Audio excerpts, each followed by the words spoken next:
Yan. Bakit nagpulis ka, ma'am? Eh, hindi ko kasing forever kasi. Pero ano? Dito kasi Guys, nandito yung mga classmates si D. Yan. Tol, anong pangalan, taga saan, at anong course? Patrolman David po from Tondo, Manila. BS Cream. BS Cream. Yan, shoutout mo taga Tondo. Shoutout sa mga taga-Tondo. Yan. Yun tol, ikaw din. Pangalan, taga saan, at anong course?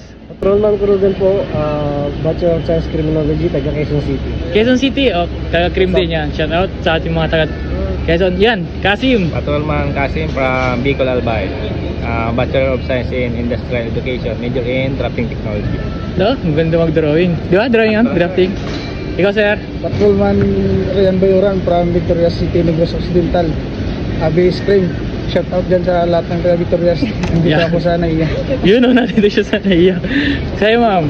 Patrolman Bibit Maika Champel, 29 years old from Parang Maguindanao, from BS Radtech, now police na. Oh, wow. Radtech.